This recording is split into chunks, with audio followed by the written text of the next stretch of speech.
Hello, and welcome back to Reverse 1999.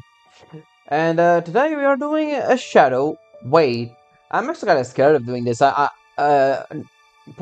Rubuska's backstory was so fucking sad. Like, holy hell, it was.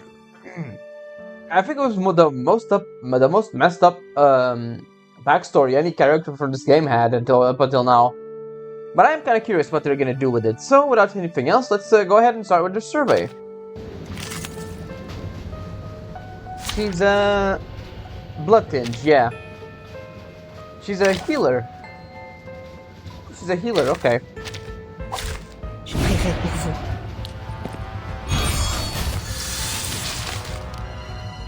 Yeah, we all know what's gonna go. Counter with her. Thoughts. That. Buff her. And That was where certainly a is choice. Channel? Lockdown.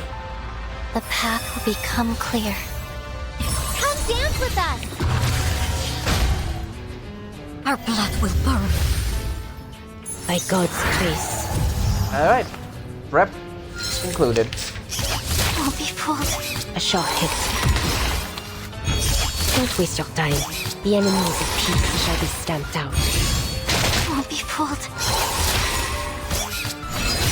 Nicely done. Alright. I hope you like a splash of red. We're good on health department, so let's just do this. Lockdown. So we can get that ready. Close your eyes. It will all be over soon. There we go. Let's dance Nice. with the shadows. I have seen to the heart of you. Now is the time for repentance. There we go.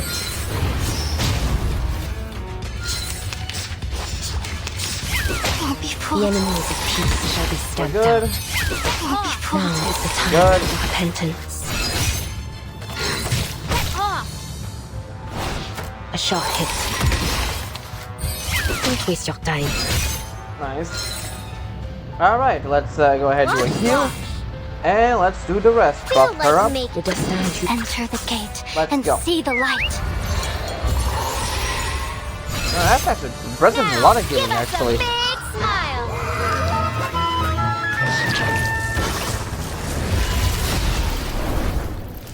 Le glas funèbre sonne pour toi.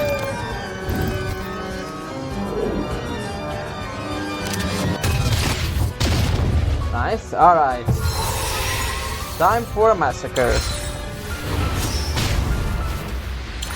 One shatter can Is now that remain. 224? Oh, it does. Oh, poor guys.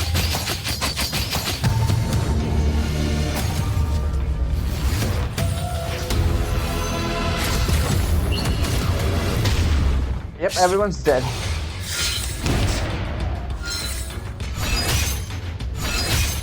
The enemies of peace shall be stamped out. Now is the time for repentance. A short hit. Alright, let's wait for a bit more to use that. Taking a peek in swap. Heal up, and channel, and Sensing your attack. thoughts. Close your eyes. How about a game of hide and seek? By God's grace. Face the truth. Nice. Nice. Now is the time for repentance. A short hit. The enemies of peace shall be stamped out. Alright, that should be more than enough. I hope you like us the destin tu gargouille. Feel like enter the gate and see the light. Your eyes. It will all be over soon.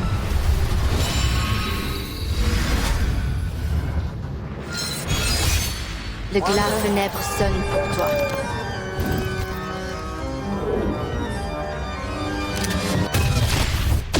There we go.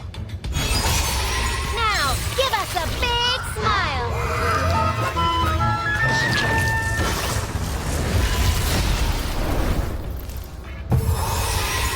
And it's time to kill them finally. One shatter can now remain.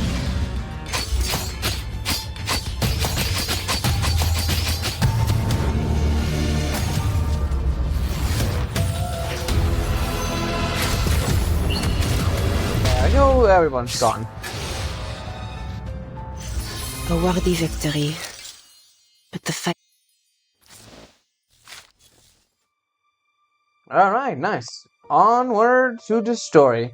Sue wounds with shadows, fill eyes with moonlight. In the dead of night they awaken, as the warm candle of home are reunited. Oh man. Yeah, let me see. It's 8 stages, same as usual. Oh my god. Man, all of these are just sad. Oh man. Is this where she's buried her, like, family? I'm betting this is where she buried him. Alright, on to the one.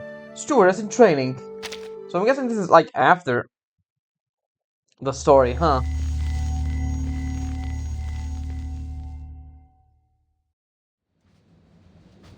Her train glides across snow-covered plains, the dim glow of a town beginning to emerge from the dark horizon ahead.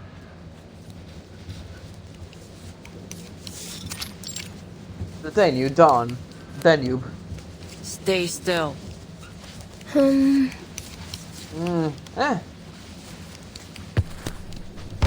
A red ball tumbles from her head, unspooling the long strand of yarn that leads back to the knitting needle of the conductress's hand. Her scarred hands do not pause her work. 12 seconds. Again. How is that even possible? Yarn is round. How to balance a round thing on my round head for 30 whole seconds? Of course you can. By standing properly. You can at least do better than that. I've been keeping this thing on my head forever. Stewardess, Rubuska. I trust you are more than 12 seconds of self-control in you. This isn't to punish you. I'm proving a point. A trained steward's duties are to patrol the cabins, maintain decorum, and provide service. They do not extend to telling stories of vampires, blocking aisles with inane chatter, or hanging upside down from the luggage racks. Stewardess, Rubuska. Have I hired a stewardess or a bat? She puts pointed weight on the word stewardess. I expect you to study your handbook thoroughly, and above else, that you keep your feet on the ground. Pick up the yarn and wind it back. I'll begin to count again. Passengers were all having so much fun. She mutters the words under her breath, but nonetheless winds up the yarn before returning the ball to her head. The Danube dawn churns in a flurry of whirling snowflakes that rush past its windows. Passengers doze. Some write letters in dim lamplight, and others fold creases into Christmas wrapping paper. The stewardess in training rubs her sore neck as she slips through the cabin, pausing to lift a dropped blanket back into a sleeping passenger. With a yawn, all memory of her posture training fades as her limbs and back drop into an uncomfortable tilt. Ruby. Rubuska, the conductress let you go so soon. How did it go? Emma holds an empty kettle. Her concern of the trainee's progress is genuine. It could be better. It could have been worse. Did she quiz you on the safety manual? Section 10. The two stewardesses whisper as they walk side by side down the aisle, mindful not to disturb the passengers around them.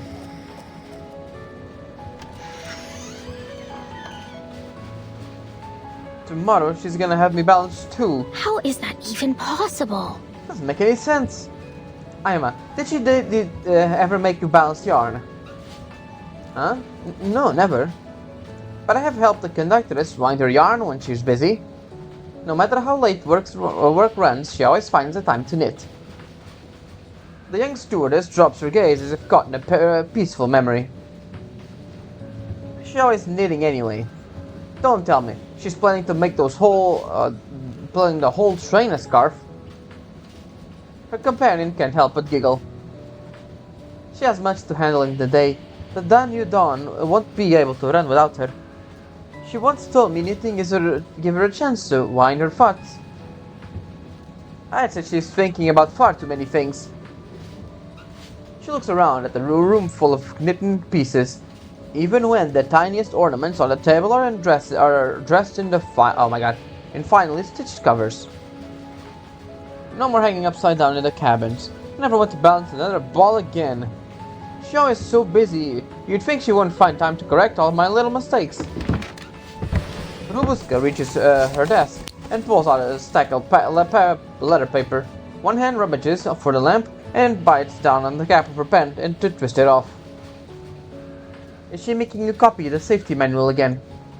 No, well, that can wait. I'm writing to Annabelle and the others. I'm going to... sorry. I'm gonna drop it in the post box at the next station. I hope you'll reach them in time. As long as you post it before noon, it should reach Budapest in 5 days. The young stewardess, even quick with calculations, does the math all in an instant. Perfect! Great. I promised Annabelle a letter would reach her before Christmas Eve. At least I told her... Last time I told her the story of Arnold VI. Letters were dropped into the station postbox, and later replies came fluttering back from Budapest. Without realizing it, she had already told the stories of Arnold the Vampire 1 through 6. Well, the next story must be about Arnold VI's descendant, Rubuska the First. Oh! Huh? Rubuska the First? What's wrong? No, nothing. Right, next comes the story of Rubuska the First. Her pen trembles. A drip of ink swivels over the page, but the writer reacts fast enough to keep it from her off her clean white paper. Oh, she doesn't want to write about herself, huh? The story seems to be stuck like dry ink in her pen, until, at last, she forces it to flow.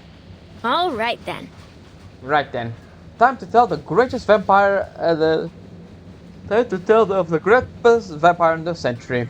Arnold VI's descendant, Rubuska the First. Dear Annabelle. Rubuska the First was born to a mighty vampire clan, a life of plenty, joy and laughter. But fate tested her early, for her strength showed itself so soon. Hey, don't worry. Every vampire must face trials in their life.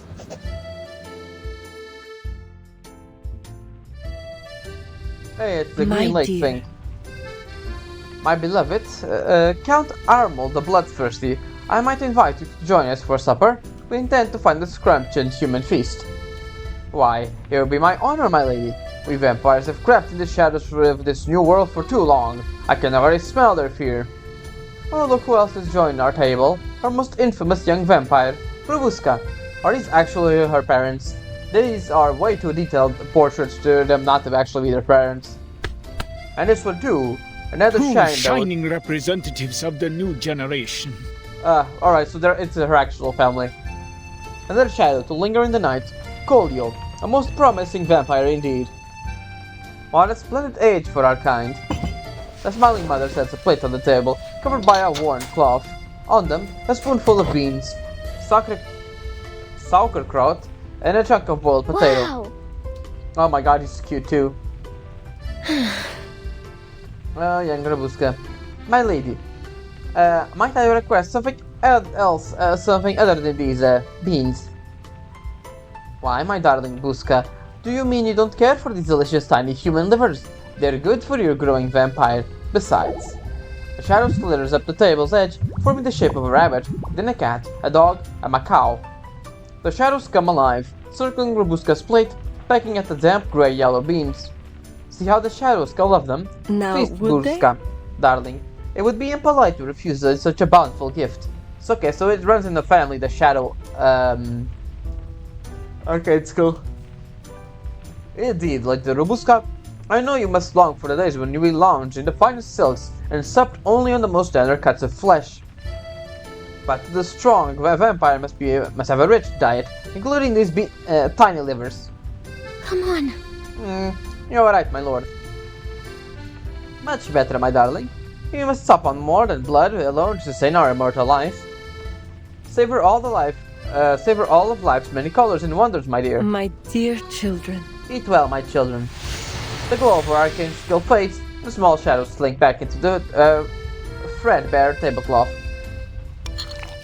Rubuska's eyes flit over her mother's hand, resting on her worn gold ring, then to a plate before her, then to the once the finest china, now chipped and cracked. The roof leaks, the tables creak, and in the corner lies the cramped and sagging bed they share. Yet it seems to mean nothing when she returns to the cheerful smile of her parents. Her home is smaller now, but it's still home. Hmm.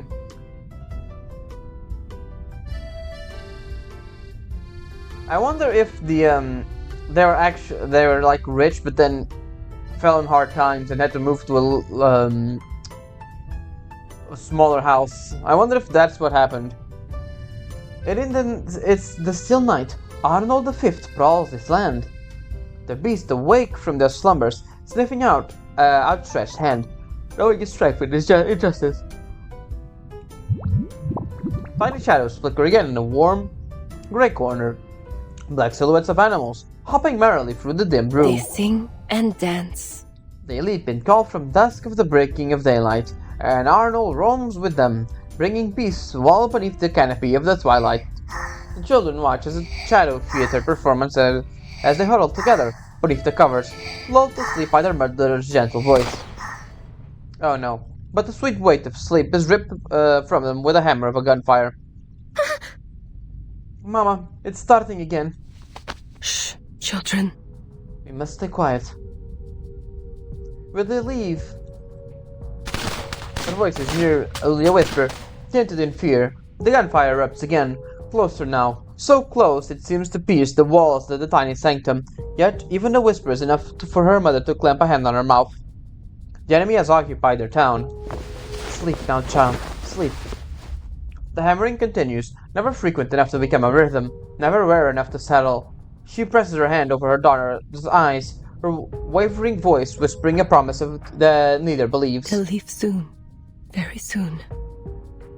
Oh, boy, it is gonna be depressing. How nice.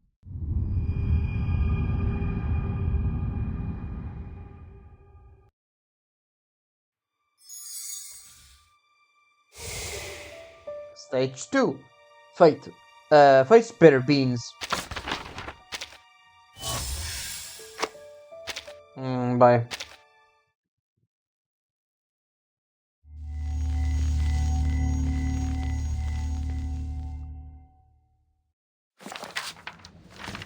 But the end would come, sooner than we thought.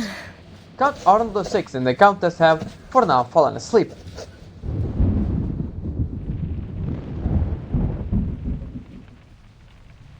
Oh man, she really is just gonna recount what happened in more detail. Where's Todd go? Oh no. It's already dark. Why hasn't he come home? Did he get lost in the forest? I hope not. Imagine the great Count Arnold lost in his own twilight realm. Her mother sets down 3 plates. Oh my god. As the girl giggles to herself, huge meager pile of livers that have gone from yellow to grey. Mama! The shadows! The shadows! Eat your dinner. Her voice is thin and rasped with each word. No shadows come out to play. A sudden violent pounding rattles the door. Mama! Her hand shoots to cover the boy's mouth, muffling his frightened whimper.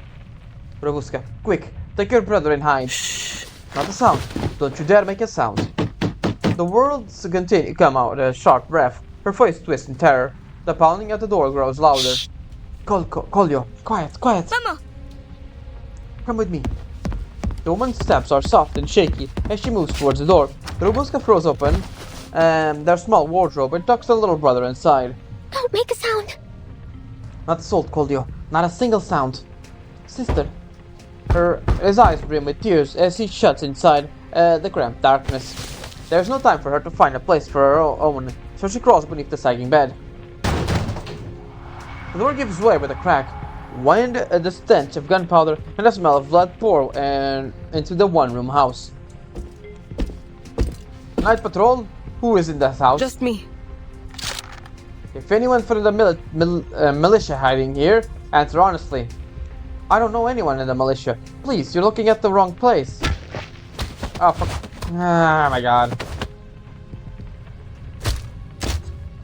From under the sofa, the girl hears her mother scream. She clamps her shaking hands tightly over her mouth. The screaming stops. Heavy boots stomp into their home. Objects smash into the floor. Doors and cabinets fly open. Mama. A strange face appears at the edge of the bed. She chokes, yet in the dark, wedged beneath the sagging mattress, she manages to avoid notice.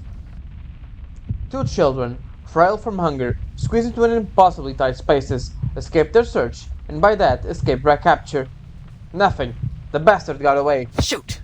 Damn it! They're looking for her dad, huh? The footsteps draw close to the door, yet before it closes, a small sound cuts out from the little wardrobe. Oh no. Kolyo has never once complained about his beans, but good behavior may now spell his doom. What was that? There's someone else in here. Boots rush back inside, closing in on the source. A small wardrobe is open. Mama! A child. His son. No doubt about it. Take him. Kolyo is thrown to the floor, but Rubuska sees it all, paralyzed with terror. Mama, Kolyo. The door slams shut. Oh my god, yeah, just about what I expected.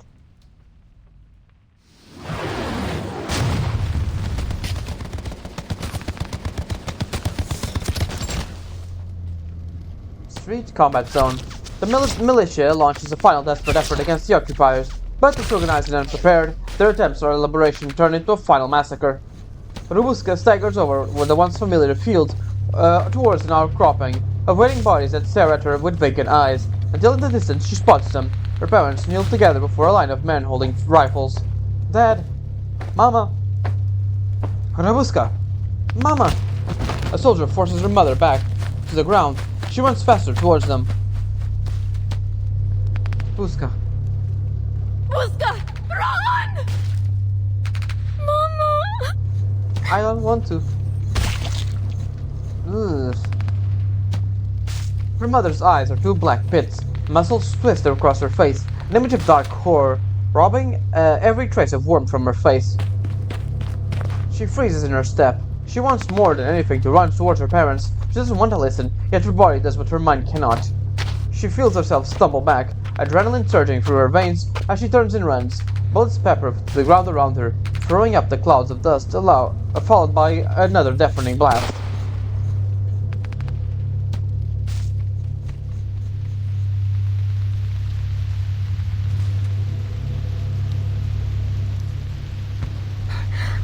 Mama? Don't go. Kolyo. What should I do? The town is burning, smoke rises in the sky, and rain comes down. The thunder of war drowning out her thoughts, and her screams are of the dying. She searches desperately for her brother, only to come upon a scene of horror. Sister, my legs. I can't move them. It's fine, I'll carry you, Kolyo. We'll find Mama and Dad together. Sister, everything hurts. We'll go home, Kolyo. Just don't fall asleep. Please talk to me, Kolyo. She pulls him into her back and carries him across the blood-soaked ground, unsure where she was going, hoping violently to find sanctuary. Her brother moans with every step at first, until he falls limp and quiet. She awakens in a jolt, unsure whenever from sleep or the daze, unsure even of the passage of time. The night passes as she struggles towards home. Her legs are bruised and sore, and her brother has fallen silent. Mama! Taco! Where are you? Kolyo. Wake up. Enough sleeping. No more beans tonight, okay? We'll have some nice warm potatoes instead. The air is choked with ash. She studies the bodies lying in the filthy streets one by one, searching their faces, caught between hoping to recognize them and fearing she will. Mama. She returns to the field. An old man lifts bodies into a wooden push cart, closing their eyes as he does. A childless thought comforts her. They're only sleeping, she says. They're only sleeping. Kolyo. Let me set you down first, okay? I'll have to find Mama and Dad. What would Mama say if she saw you lying around like this? There's no time for sleeping. Child, he's already... Oh my god. 1 second, Grandpa. Come on. What was that, Kolyo? Yes, of course I'll put you down here. His body slumps softer like a stone. Now be good, little brother. I'll be back just a moment. Her voice cuts off as her eyes catch on to something in the old man's car. Oh my god, this is just depressing. Her parents lie there, side by side, eyes closed. That's... Your parents. Yes, Mama, Dad. I'm sorry, child. What? Why? Why are you sorry?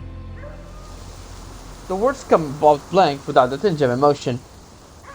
They're dead, girl. A simple mistake from a human, of course. Those ashen faces, and their still unbreathing bodies. They're not dead. They're just asleep. Asleep. A chill runs through her as blood drains from her face. Bloodless tips tremble as she bites her tongue. She kneels, letting her hands brush over each of their cold faces, straightening their hair and their torn clothes. They're just asleep. Just asleep for now. The rain starts again.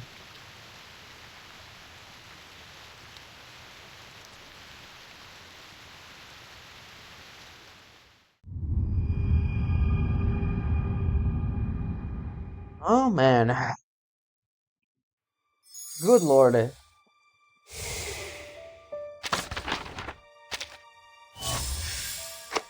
Alright, let's see how much worse this gets. We still haven't gotten the part where she tried to revive them. So yeah, let's go to part 3, Dancing with Darkness.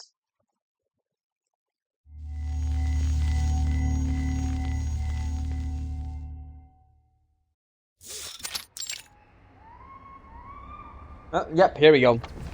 The cart creaks under a heavy load as it wheels towards a wide pit. There's no space left on the cemetery grounds. Dad, you can sleep here. Mom on the right, and Kolyo. I know you choose the middle. Her small hands clutch a rough branch, digging out a shallow spot in the pit. She can make it much bigger, but it's enough. Just like her old cramped bed in the shabby old house. But as she lays them down, it feels different. There's no warmth in this bed. Sleep It's now. alright, Mama. Tonight I'll blow out the candles for you. Dirt falls on their faces, and she dutifully wipes it off, as her cracked hands not numb enough to deny the coldness. Oh, you're freezing. Mama. You shouldn't lay the quills to dry in the sun. You know I say everyone deserves a warm bed, even vampires. Now, I know wait. what to do. She curls her arms in a cradle, gathering leaves and layers of fallen leaves and twigs, anything she can use to cover them, until she can see their wounds. It isn't a warm quilt, but now at least theirs seem peaceful, and the girl nods with satisfaction. Not cold anymore, right? I should sleep too. Mama, Dad, can I be in the middle with Kolyo? She lies down in the pit. Oh my god, nestling herself in the space between their bodies, remembering the snowy nights where they huddled together safe and warm. Mama would tell them stories in her soft, sweet voice until they drifted off. Oh my god, this is morbid as hell. The night deepens. The girl closes her eyes with a smile.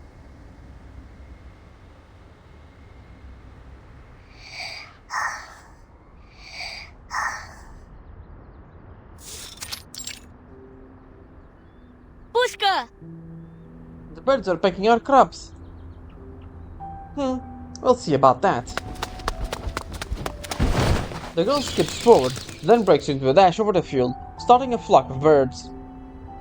Stay away, or I'll deal with you myself. The flock lingers overhead as the child below waves her small fists. Rubuska! Maybe the birds are just hungry. Hunger is feeling these children no well. They've grown in the midst of war. Oh no, is she...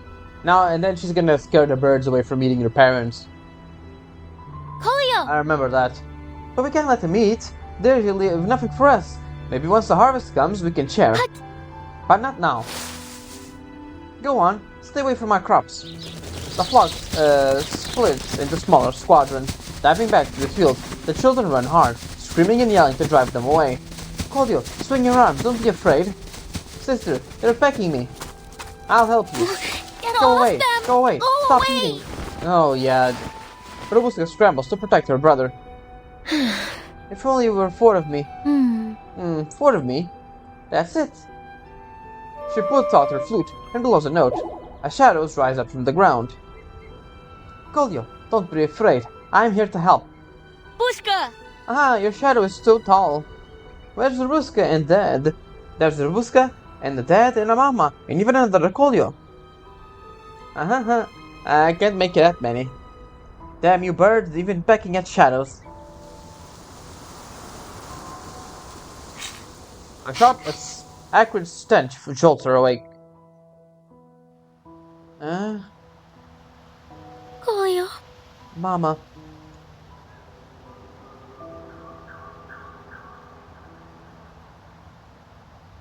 It was just a dream. Her stomach gnaws with hunger as she adjusts her eyes to the light of day, only to be confronted with a carrion bird perched in the right pit, pecking at her family.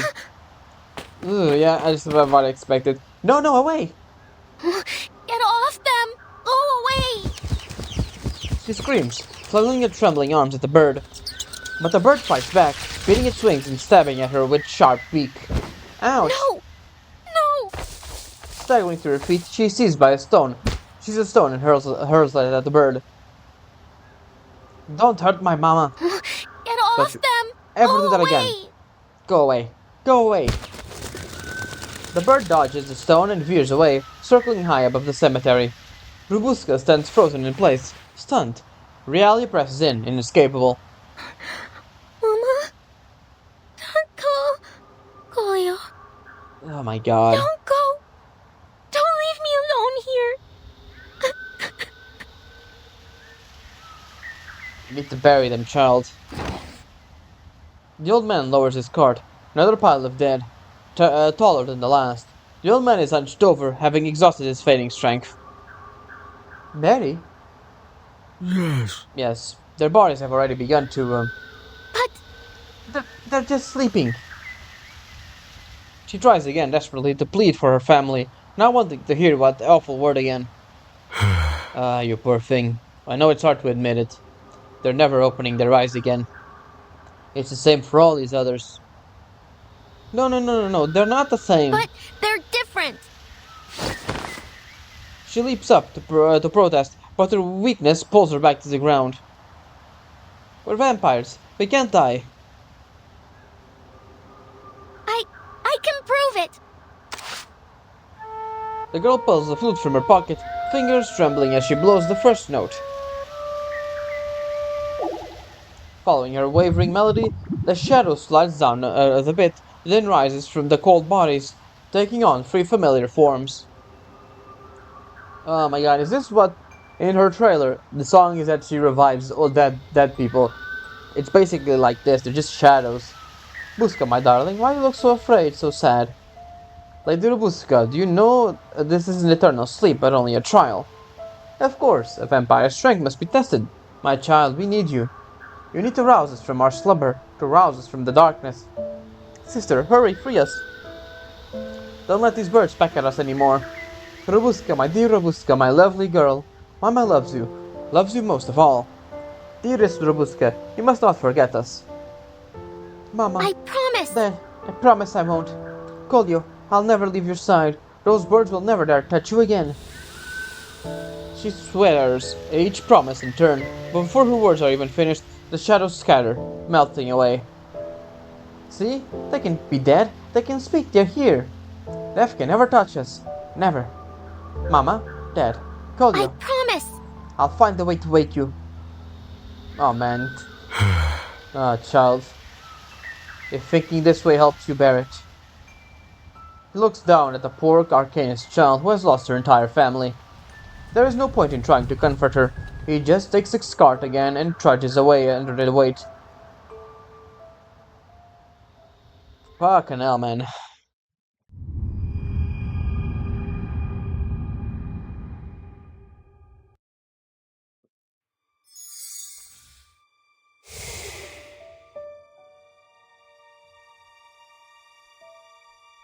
Mm.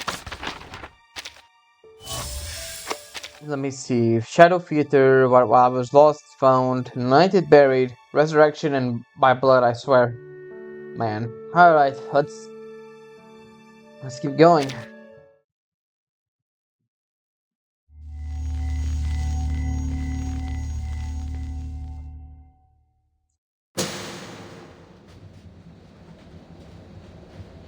just like that. And so, the great Rubuska discovered a way to speak with her kin, vampires, and enduring their trials in the darkness through shadows. But it was only the beginning of her challenge. Once again, she called on her uncanny wit, searching, sensing, until at last she found a way to deliver them from the dark.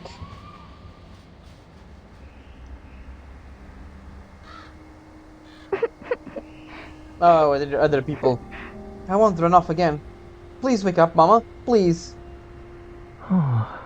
Grandpa, they burned down the house. There's nothing left. Oh, now she's gonna resurrect, in quotations, everyone with the shadows. And sister's gone too. Now it's just me, Grandpa. What should I do? The cemetery fills with more and more bodies, packed tightly together. Soon the dead outnumber the living. Morning floods in every morning. Penka, my son. I'll avenge you, I swear it. Sleep now, sleep, my dear. Go to that place where there's no pain, where tears will never fall again. Dad, how did you lose your way in the forest? How'd you get out again? We waited you for 5 whole days. I must say, holding a feast without the great Count Arnold was most dreary. Oh, yes, I know. The venerable vampire count, lost in the woods, not the most dignified tale to spread, is it? In the corner of the cemetery, her voice takes on a light, playful tilt as she speaks to the shadows. Now, you live in the shadows. That means we'll never be apart again. Julio! Collier, you want your shadow to be taller? She lifts her flute, and as the melody strings together, her Collier stretches up, taller and taller. Come on. Alright, I know, you've grown big and strong. Just like this. She continues to grow his shadow until Collier takes on the form of a young man. She can't help but giggle. Mama. Is this what your Collier will look like when all grown up? She lies down in between her family's bodies, whispering softly to her shadows. Her one shadow stays silent. It is small, curled up in a corner, with long hair falling over it. She chooses a clear day to cut away her long hair. In the light of the blood moon, they rise and stride under the veil of night. Freely they live, without fear of death, for through blood they live forevermore. Shadows speak of this childlike tone, retelling the words of their bedtime story for what they feel like the 1000th time. The girl mimics her younger self, imagining the warm bed, the patterned plates slick with gravy, and the candles blown out at the story's end. Mama, Dad, Collier, your souls will never fade. Not until the end of the story, and never long after the story has ended. Long after the story has ended. That's right! As long as your souls are here, we'll always be together. I swear, I'll never let anything harm you again. After driving the birds away, she gathers rainwater and berries, arranging a little feast for her family. She eats only her portion despite her growing hunger, and lies back waiting for sleep to overtake her.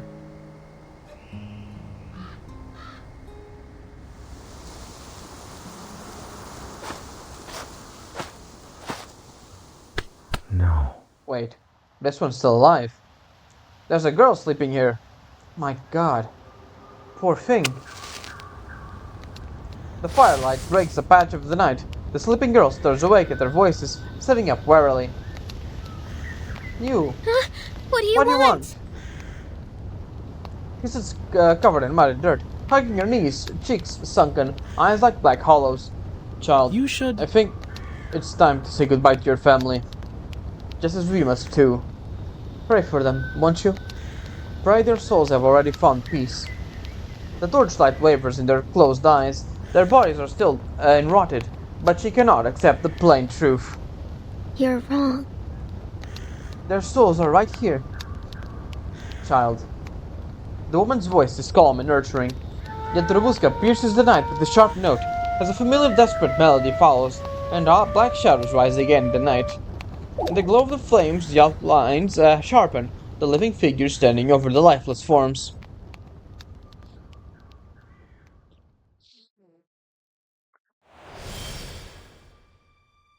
Oh my God, don't make me do the... The delusion minigame. Oh, it's one of these.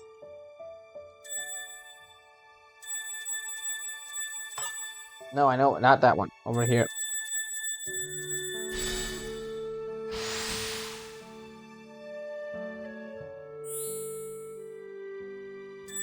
Don't make it sound like such a happy event too, man.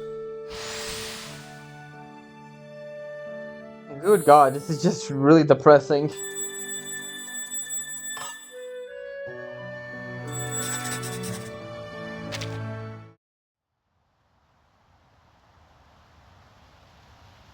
My dearest girl, why do you look so afraid? Has someone disturbed our rest? Don't be afraid, Rubuska. We can take care of things. No one will harm you. Sis, I'm not scared of the dark anymore, because now I live in it. I'm all black, see? Kolya waves his little shadow hand, curious and playful. Mama, Dad, no one disturbed me. I just wanted to tell them, your souls are still here. Those who lost loved ones stand in silence, unable to comprehend the scene before them. Oh, of course, my dear. The souls of vampires are eternal and undying. I maybe have embellished some of my stories, but that part is beyond doubt. That is why loneliness can never touch a vampire, my child. Oh man. And it is why, if you ever feel sad, we can always meet in this way, here in the place where shadows meet the light. This is basically her subconscious deluding herself, isn't she? Sis, even if we can't hug anymore or keep warm together, we can still watch Shadow Theater and play hide and seek. Oh man. That's right! Of course, Kolyo. Mama, Dad, Kolyo, you're still here in Mia. You've never left. Child, do these souls really truly remain? Oh no. Are they either one, or they're gonna follow in our delusion too? The three bodies have begun to lose their features to rotted exposure, yet the shadows she conjures feel vivid, alive. But they do not speak, not really.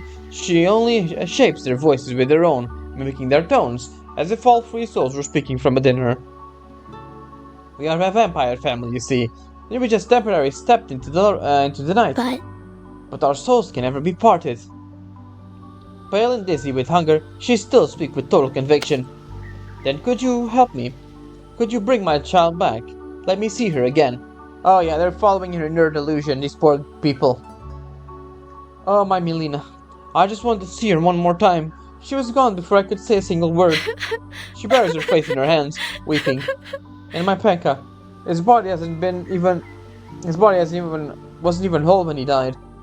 Who could do such a thing to a boy? He was only 7. Please. Child, let me speak with him just one more. Please, I want my mama to come back too. If only Grandpa were still here. Their pleading eyes weigh heavily on the girl, pressing down like a tide. She is their last hope. They do not ask for eternal life, just one final moment, one last meeting. My child, you should help them. There's been so much lost here. I believe you can do it. You already found a way to reach us again. Rubuska, this is why vampires are strong. We are united, and in that, we are eternal. Mama, Dad, you're right. At last, a faint smile and hope return to the pale faces. Beyond them, the girl stands as a symbol of salvation. Oh my god, these poor people.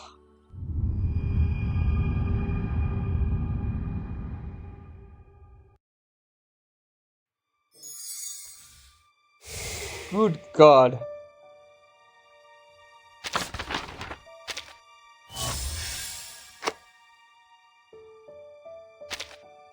What was lost is found.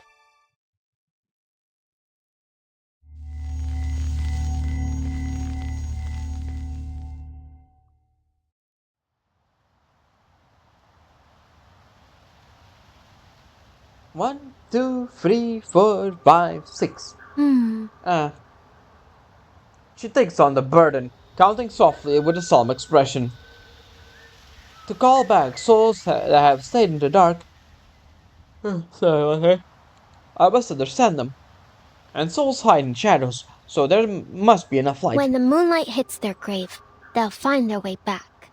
That's why you need the full moon, right? In the song, she said they'll revive her in the next full moon because of the I'm light. so proud of you. Oh, Buska, you've inherited my skills with shadows. How wonderful. For the first time, the child reshapes her own shadow, turning into a crooked circle. Mama. I want to make animals too. My dear Buska, we must begin with the simplest things first. A circle, a triangle, a table, a tree. Under the candlelight, her little hands fumble at shadow shapes, painting with darkness. Play with your flute, child. The first thing I dwelt with your shadows, I did the same. Let them shift and leap with each note, so they might become what you love most.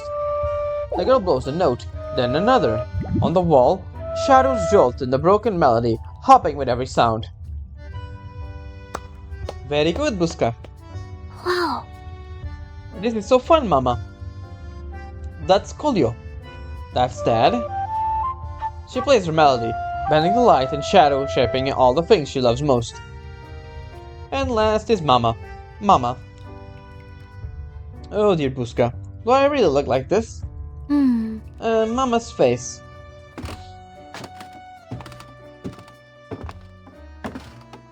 Now is she forgetting her face? Rubuska, my darling. Look at me. Do I look like this? Oh my god, it's gonna be that creepy jump scare one, isn't it? Yep. What Mama looks like. It's her decomposing body. The girl lifts her gaze. In the gentle yellow glow, Mama's brow splits open, revealing a dark red seeping blood. Her face twists, muscle contorting, jaw clattering open and shut like a machine as it presses close to Rubuska.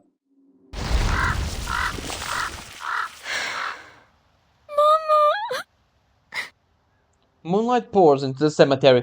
She murmurs beneath her its silver glow, walking past row upon row of bodies. They're already rotting, but a living wonder besides their dead, clinging to a new hope. Child, might I see my Melina tonight? My Penka's birthday. How is he feeling now? Oh, how I long to see him once more. Grandpa, I found my sister. She's sleeping, like you. Miss, will Mama ever open her eyes? I just want to hold her again. Oh my god. She has to come to know the lives, passions, and memories left behind by the dead and their unfulfilled wishes. Day and night she practices her arcane skill, preparing to call these wandering souls into these new shadowy bodies, just as he had done for her family. I will. I will summon their souls and wake them again. She climbs the tree. Through her hand and feet still tremble from weakness, the light is enough to pull herself from a branch. She breathes and plays her seven-holed flute beneath the moonlight. Okay, so this is the art of that other place. Her shadow speaks out beneath her, an overflowing pool, flowing into the silent bodies and slowly standing them up.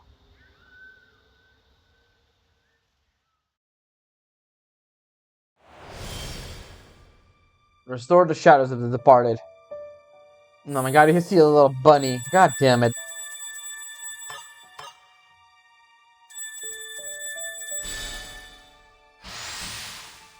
You see the grandpa. Yep. First is the little girl, then is the grandpa.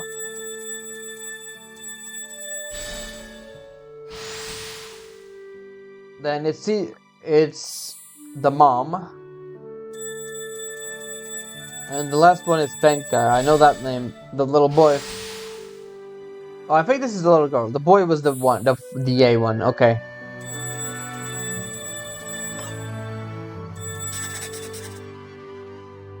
I kind of don't want to exit.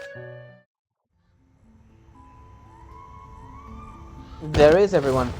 Melina, my god, my child. Oh my god, this is morbid as hell. Mama. Why are you crying, Mama? Oh, because you've come back, my darling. You've returned to me. You don't have to be afraid anymore, Melina. Mama, everything was dark. It was so strange. I feel heavy at night, like I was here and gone. But now I am inside the shadows. I wish I could hold you again, Mama. Melina, why not? I want to hold you. Hold you tight again, my dear. She stretches out her arms, sharing a hollow embrace with the shadow of her child. Mama, this feels so nice. Oh. Me too. Mama feels the same. Penka, Benka, I'm here. Oh, Papa, did you bring food from Travel? For Travel. He keeps how is the dog? He keeps howling. I couldn't sleep. The shadow of a shepherd's dog happily circles beside the boy. Penka, Travel, is still with you. So loyal. of course. Was always right beside me. Oh, you look well. You look Great. intact. I'm so glad. I couldn't find your right hand. I hope you won't be angry with me. How could I, Papa? I'm with Travel here. We're safe and we both miss you. Penka. I feel like we just bring someone to killing themselves to go see their loved ones, honestly. The man breaks down sobbing. Mama, I'm so scared. Will you come back? I will always be here for you. Don't cry. Grandpa, Jordan, how's your land? Oh Lord, let the rain fall steadily this year. These old bones of mine won't be hauling water anymore. Don't cry, child. I don't need to eat or drink anymore. Much easier that way. You're silly, Grandpa. In the graveyard, shadows stand tall. Through the girl's mouth in the tree, the dead once again commute with the living. God damn, this is one macabre play. Fucking hell, man. Look at this. Rubuska's face is pale, her forehead covered with fine sweat. Even near collapse, she still pushes herself to maintain the shadows. My dear. You've awakened so many souls. Newborn vampires. I doubt they even truly know a vampire before, or imagine they become one themselves. Wow. Doggy! Mama, Dad and Kolyo, you'll never be alone again. Far from it. This place is alive livelier than ever. Even the balls of Castle Arches who could pale in comparison. It's our duty to take responsibility, to guide them, to care for them. After all, our lives are eternal, and their path has only just begun. That's right! Yes, Mama, Dad, we can stay close together, no matter where we walk, or in light or in shadow. She sits in a tree, watching the shadows as they still. Oh my god. Stir the hearts of survivors, giving them the courage and hope to carry on. God damn it. The little shot rips through the night. What are you doing here? The shadows scatter with the sound, dissolving into the night, and the living jolt in panic, as if being ripped from a dream. What, evil can't be at the cemetery anymore? Mr. Garrison? Oh wait, Mr. Garrison's a South Park character.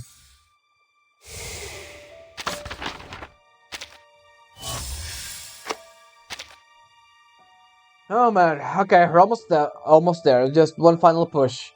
Holy hell, this is really just gut punch after gut punch. I really hope we have a happy ending in the train. The night it burned. Oh my god, the cemetery is gonna burn down, isn't it? The Garrison guys are just gonna burn everything.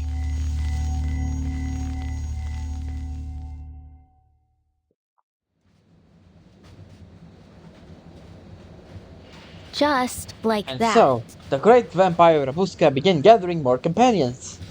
Together, they resisted the darkness, resisted eternal slumber. They were close to victory. Of course, their trials would go far beyond this. What are you all doing here? Oh no! Did you forget the curfew? Civilians are not allowed out at night. Hands up. The cold muzzles of rifles are raised, aimed at the unarmed civilians. Step forward once at a time. No running, keep still. The soldiers raise their lights, checking the gathered people for any hint of rebellion. Suspicious. Before they can approach, a sharp note cuts through the air as a shadow sweeps past them. Huh? What the hell was that? Run! Run! Her words burst out from the perch in the tree. The mourners freeze for a moment, stunned by the weight of the moment, until at last they break into a desperate run, scattering, ignoring the rifles pointed their way. Right there! In the tree, aim there. Gunfire erupts, but the blank shadows throw off their aim. Bullets fly off harmlessly into the sky. I can't see a thing. Don't let them get away.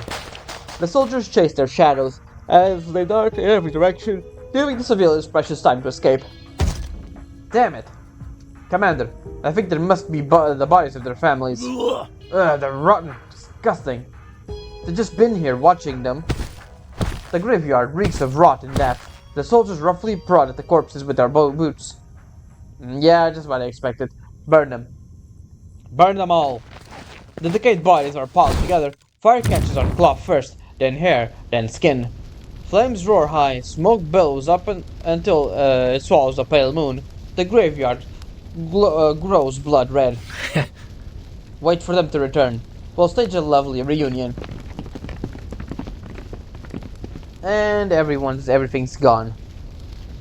The fantasy can't last forever.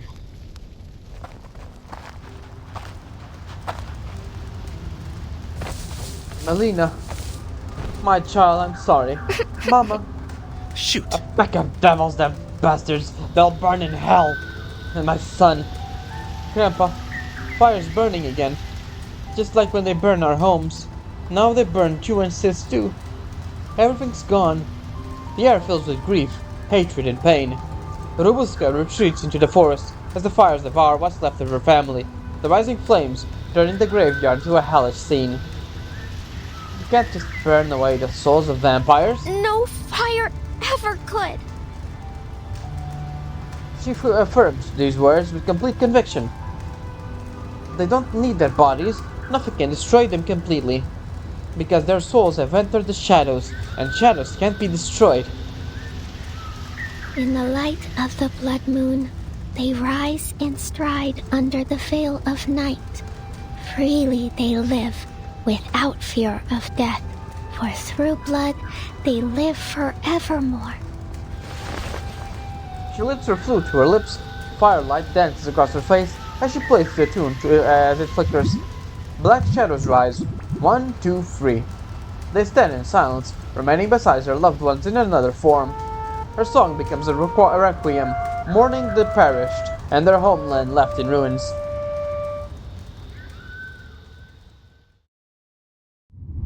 Man. Yeah, just about what I expected.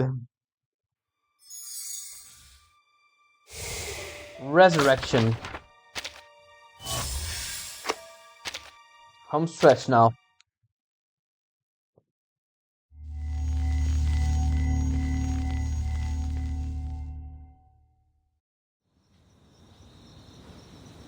Yeah, she's remembering her past now more. What's his name? Victor. Oh no, she just went back to her house. And just reviving. In quotations, everyone. Victor. His name was Victor. He loved yogurt, the sour kind with no sugar. She used to find him sleeping in the fields just after the harvest. That's... This was his hat. He never left home without it. Oh, it's the hat that Rubuska uses. Her trembling hands clutch a felt hat, charred at the brim.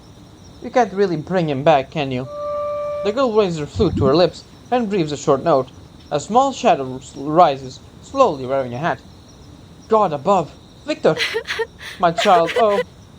The girl who calls herself a vampire travels her town, reviving, yeah, quotations, the dead with their arcane skill. With so many lives lost to this war, people cling to the hope she brings, desperately. Yet in a world so choked with death, her resurrection seemed like a fairy tale. This was her keepsake. Rubuska, my mama, she's still okay today. Rubuska, I brought some food, please take it. My Melina can't eat anymore, so at least you should. It would make her happy to know you're fed. Don't you need some buttons for our hair clips? I found these, take them. I even found oranges. Grandpa used to love oranges. Hey! Rubuska, it's the red potion you wanted. I found it. Take it. Venka and Tervel are driving you mad. They never settle down. Oh my god, they're bringing her the items she had with her on the train in part 1 of the main story. Oh my god, yeah. The flute, the buttons, the red potion. Oh my god. When Perka was little, her arms filled with offerings, and Rubuska stands there at a loss. People scour the ruins for food, medicine, scraps of former life, all to pay tribute to the little vampire. Some plead, some give thanks. Her mind stirs with familiar voices. Now, without even calling her on her shadows, she can hear her family's voices. Her delusion just went too far, she hears voices now. Take what you need, darling. Preserve your life. You've already brought so many souls together. You're very dear to us. You make us so proud. These are tough times for vampires. I can only imagine how difficult it must be for humans. If only it were not this way. This war is terrible indeed. But though we are vampires, are strong, it is a shame that so much has been put on on your shoulders, my dear. Rubuska! You've become a real vampire queen. Just like Arnold V. Everyone looks up to you, right? The crowd fixes her desperate eye on Rubuska, waiting for her to summon her shadows again, to call forth the lost. Her claims of being a vampire are an afterthought. They care only for what they can see their families again. Truth and legend mingle in their grief. A vampire should never use her powers to bargain for favors. Your loved ones, like mine, already live inside the shadows. You have my word. I give you my word. I don't need these things. Her eyes falls on the paltry food they've come to offer her, trying to silence the protest of her aching stomach. Oh. I just... The starving child cannot keep up her performance. She leaps into the crowd to grab the offered food. Eat, Rubuska. You vampires can still eat human food, can't you? It doesn't matter, you can't keep starving yourself, girl. You're still just a child. Child. She whispers it, then hesitantly picks up a cold, meaty paw patty, and takes a bite. I haven't had a meal in so long. Thank you. Thank you. She takes the red potion and some food, enough to sustain her for a little while longer. Looking through the glass vial, the world becomes before her bleeds red, and her eyes are stained the same. She blinks once, twice, into a world turned crimson.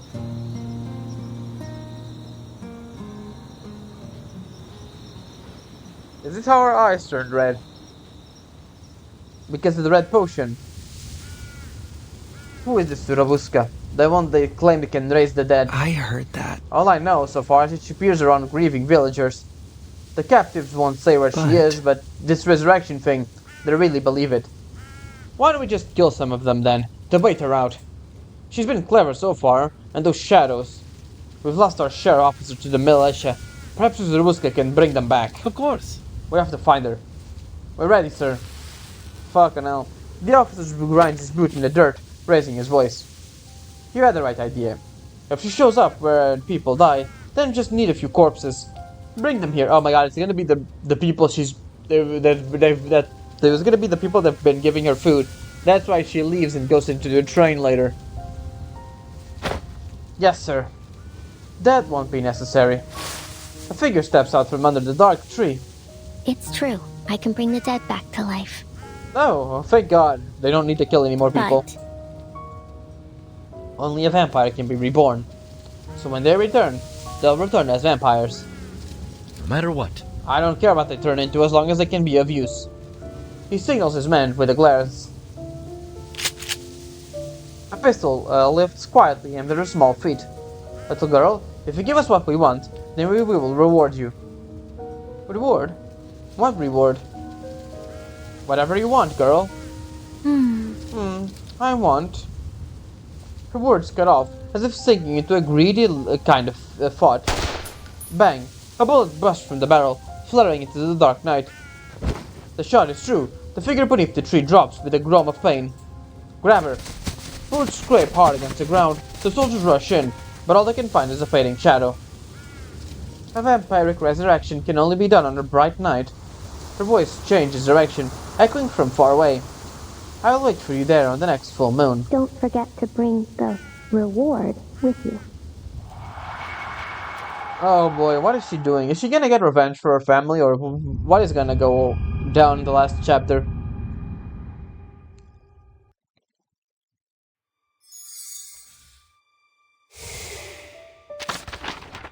Oh man.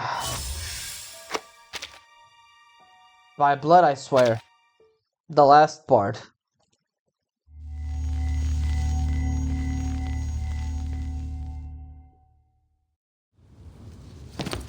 The full moon rises as a troop of soldiers marches into the cemetery. Keep your nerves steady. This vampire may try to trick us. Just remember, those shadows of hers have no flesh for them. They can't hurt you. She's just a sly little brat. Now we put an end to this. He has out his orders. All across the town, rumors spread of the dead rising in the cemetery, reaching even the soldiers of the garrison. And now, bathed under the stark moonlight, the place is especially eerie and cold. His words do little to calm the soldiers' nerves. No matter what. We catch her tonight. If we can't take her alive, then we put her down. Goddamn, what an asshole.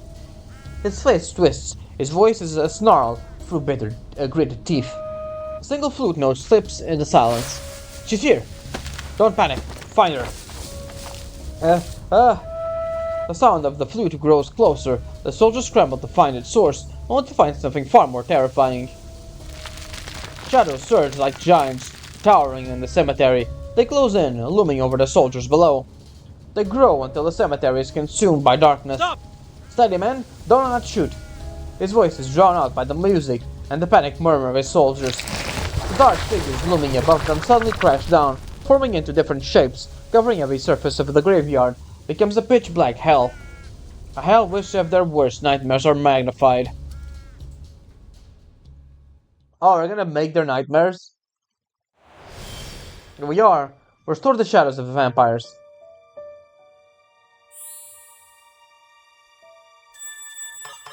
Oop, no, okay. No, what the hell? Oh, here, okay.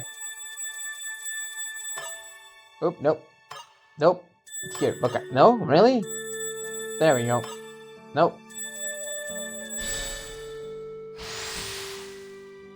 Yeah, just making demons. That one looks like a heart.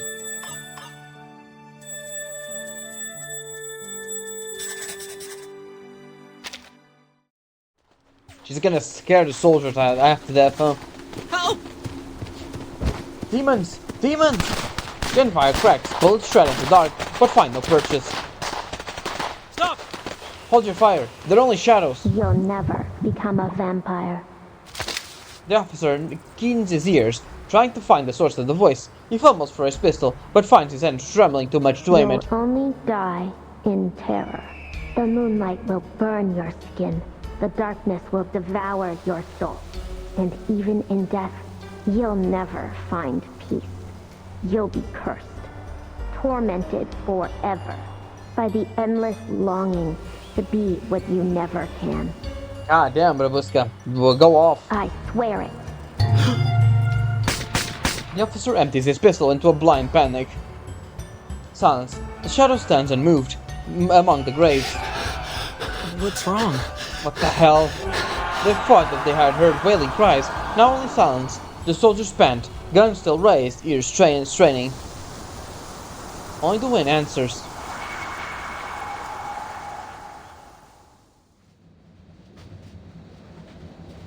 Just like And that. so, the great vampire Rubuska was finally reunited with her family.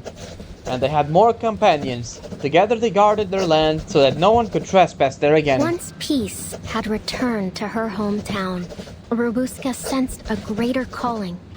So, she set out once more. Okay, so basically, she scared the soldiers away, and since the vampire rumor became so prominent, and it didn't return, is my guess. And after that, she just started drifting, huh? Wow. Aima sits beside her, eyes sparkling with awe at the tale of Rubuska but first. That was incredible. She truly is a remarkable vampire. Clever, brave and unyielding. Truly a remarkable vampire. Coming from the vampire. She praised her sincerely. Warm words stacking one after another until the storyteller's cheeks flushed red. Well, you're not wrong. That's the end of Rubuska the First story. And for next time, what shall I write about next time? She puffs her cheeks and balances the quill in her nose, frowning in thought.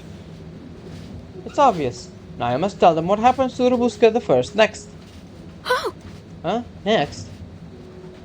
Her adventures are still ongoing, are they not? Sure, she will soon have all kinds of new adventures. She smiles softly, her voice filled with warmth and encouragement.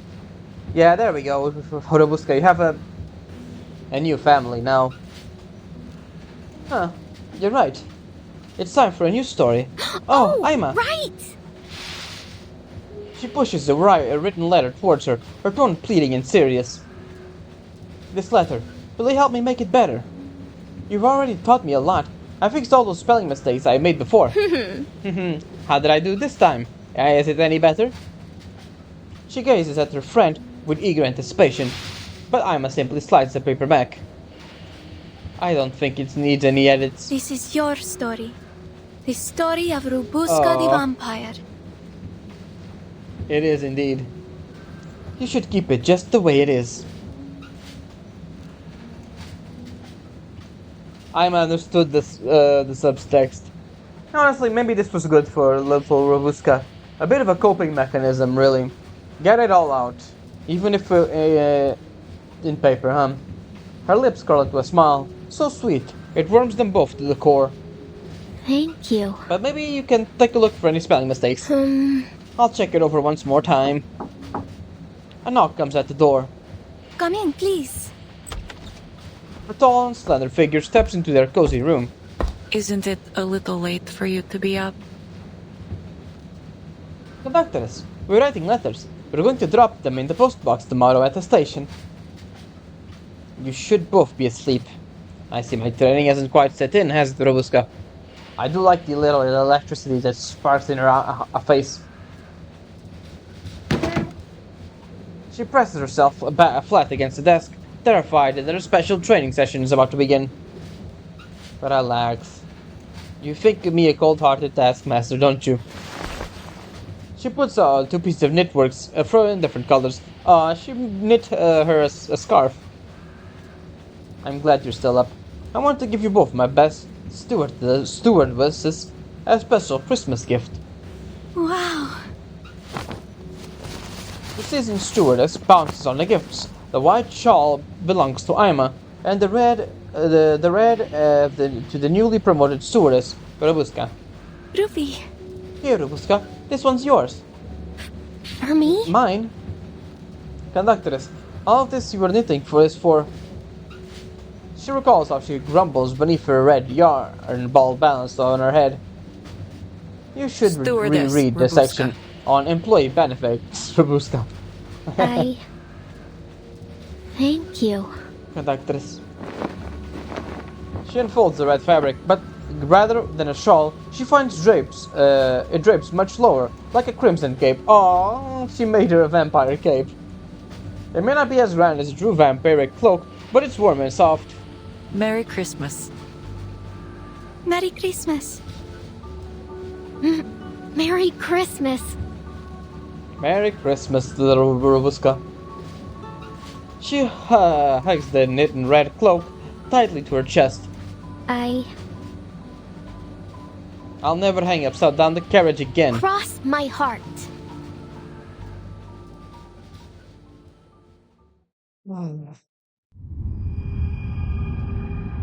Well, at least after all that suffering and pain, she now finally has a family. That is until the storm comes and takes it all away, but let's not wait too much on it, shall we? We gotta remember this is still reverse we are talking about. But holy hell, man. Even though it was we all already knew what was gonna happen, and it was basically a bit of a rehash of the, with more detail of note 15 or 14 of the main story. It still is, man. Kids losing their parents in war is something it's always a fucking depressing thing, man. Poor little girl. Man, it really is a very depressing one. This one I think, is my favorite one so far. Especially for the last one. The last, a good ending, at least, for all the trauma she held. At least now she has some peace. And can be a little vampire on her own. Oh, man. Yeah, this was great. I would think it's my favorite one, even passing the Recoleta one, which was my previous favorite one. Man, I don't know what to say, it's just wonderful. I was really tearing up most of it. Oh. Yeah, there's nothing really more to say. It really was just a story of a little girl who used to play with her family about being vampires. but then her family died. She started to cope. She started making shadow puppets with her arcane skill, and with that skill, she helped many other people get over their loved ones' deaths, and then punished the evil man that killed and burned their family. Yeah, it really is just really good. Honestly, they just really did very well with this whole update. And I guess that's gonna be it for me, really. All that's left is Cold Steel, which is Corvus's one. I'm really curious about her because we don't know much about Corvus, except that she was maybe an Utu editor that may or may not have been taken by the storm, or just forgotten who she was, which is kind of curious. I wonder if it's a storm syndrome thing, or if she was just a Frankenstein type, which her face was stitched together with many other things. I do wonder. Anyways, that's gonna be it for now. I hope you enjoyed, and I will see you next time for more Reverse 1999. Ciao.